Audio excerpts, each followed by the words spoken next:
Hi dears, welcome back to my channel. சூப்பராக சிம்பிளாக எறா பெப்பர் தொக்கு எப்படி பண்ணுறதுன்னு பார்க்கலாம். 3 டேபிள் ஸ்பூன் நான் நல்லெண்ணெய் எடுத்திருக்கேன். நீங்கள் ரிஃபைண்ட் ஆயிலில் கூட யூஸ் பண்ணலாம். அதில் சீரகமும் கொஞ்சம் சோம்பும் தாளிச்சிட்டு, சின்ன வெங்காயம், தக்காளி, பச்சை மிளகாய், பூண்டு வந்து ரொம்ப குட்டி குட்டியாக கட் பண்ணி ஒரு 20 பல் போட்டிருக்கேன். அது இல்லாமல் இஞ்சி பூண்டு பேஸ்ட்டும் சேர்த்துக்கலாம். ஏன்னா எறா வந்து வாயு சொல்லுவாங்க.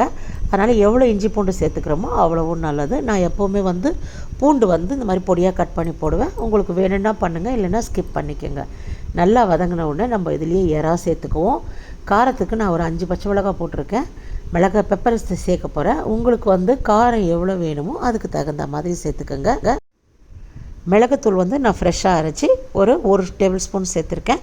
மேலே வந்து ஒரு 1/2 டேபிள் ஸ்பூன் வந்து சீரகத்தூள் சேர்த்துருக்கேன்.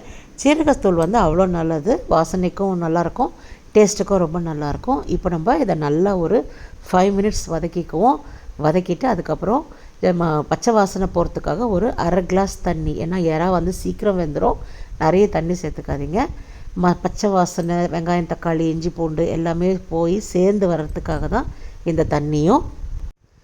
ஒரு 5 நிமிஷம் அப்படியே கிளறி விட்டிங்கன்னா எல்லாம் பச்சை வாசனை போய் எல்லாம் சேர்ந்து வரும். இப்போது நல்லா வாஷ் பண்ணி பொடியாக நறுக்குன்னு கொத்தமல்லியே சேர்த்துக்கோங்க. கொத்தமல்லி, பெப்பரு, அப்புறமா வந்து சீரகம் எல்லாம் சேர்த்து செஞ்சதுனால அவ்வளோ டேஸ்ட்டாக இருக்கும். வாசனையும் சும்மா கமன்னு வரும். வெறும் சாதத்துலேயே அப்படியே நல்ல சூடான சாதத்தில் பிசைஞ்சு சாப்பிட்டிங்கன்னா அவ்வளோ டேஸ்ட்டாக இருக்கும். வெரைட்டி ரைஸ்க்கும் வச்சுக்கலாம், சாம்பார் சாதம், ரசம் சாதம், இதுக்கும் எல்லாத்துக்குமே ரொம்ப நல்லாயிருக்கும். ட்ரை பண்ணி பாருங்கள். எப்படி இருக்குன்னு எனக்கு கமெண்டில் சொல்லுங்கள். என் சேனலை சப்ஸ்கிரைப் பண்ணாமல் பார்க்குறவங்க சப்ஸ்கிரைப் பண்ணிக்கோங்க. பக்கத்தில் இருக்கிற பெல் ஐக்கானையும் ப்ரெஸ் பண்ணிக்கோங்க. ரொம்ப பிடிச்சா ஒரு லைக் பட்டன் ப்ரெஸ் பண்ணிக்கோங்க. உங்கள் ஃப்ரெண்ட்ஸ் அண்ட் ஃபேமிலிக்கு ஷேர் பண்ணுங்கள்.